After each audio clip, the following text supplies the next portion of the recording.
finding it and connecting is enormous. So we're also working. Can I ask you also a sort of a constitutional question about that? If I'm a license payer in Britain, what do you tell me about the borders that my license fee will reach? Because the BBC is a global organization. You're doing world service. You're doing commercial. So how have you integrated but also maintained this kind of? It's a work in progress, and I'll give you an example. At the moment, we have it's been a very powerful thing for us. We have a service called iPlayer, BBC iPlayer, which is a service on the web, but also on multiple other devices, mobile phones. And with iPlayer, you can catch up on any TV or radio program the BBC broadcast in the previous 7 days. You get a complete look back over it. You can just call up any shows and off they go. It's geo IP restricted to the United Kingdom at the moment, so it only works in the UK. But we're working on two things, one of which is an international version, which will be a commercial version, so somebody can have a similar experience anywhere in the world if they want to pay for it. But also, we want a kind of keyhole and a key, so that if you pay the UK license fee, you can access this service anywhere in the world on a designated device. Our hope would be that ultimately, license payers will get access to, ultimately, the totality of our archive. Some complexity around some of that will have to be done commercially, but the idea would be ultimately that the public who pay for everything should also get access to everything.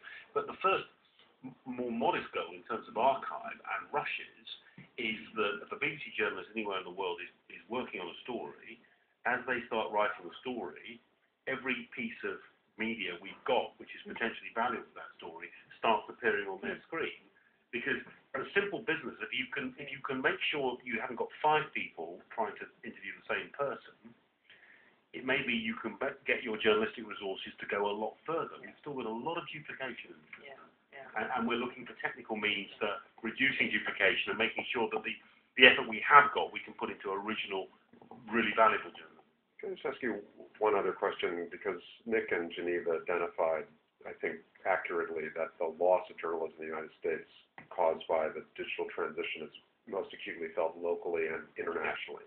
Yeah. You've been, as Josh said at the beginning, willing to speak directly about your competitors. Would you just evaluate Voice of America's strengths and weaknesses? Well, I think that it's complex, this, because I think that both in America and around the world, often Voice of America is regarded not for what it actually is, but for its associations. Voice of America actually, in my experience of Voice of America, and I only have really English and therefore can't judge its foreign language output, is a pretty independent affair. It's got some fairly strong independent governance, and I think actually, if you look at its journalism, it's pretty independent. It doesn't have the same reputation for independence that the BBC has in many countries. Whether it's partly to do with its title, Voice of America suggests it's going to be potentially a voice piece for America.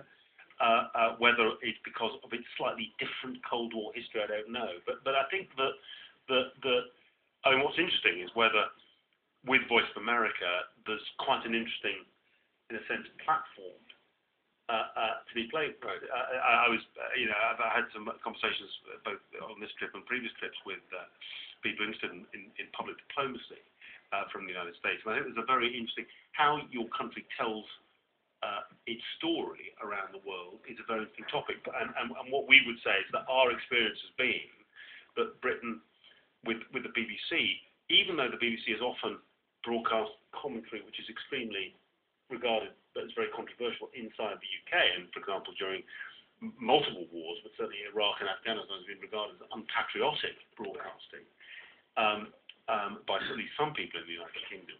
The effect has been that around the world the BBC is trusted as an independent source of news, even though it's funded by the government. And what's interesting, I said, that the challenge is how that reputation potentially could be built. And although Voice of America does a lot of good work, I think you could argue its reputation for that independence is not as strong as it could be. Thank you. So, Doug, we'll interrupt you in a second.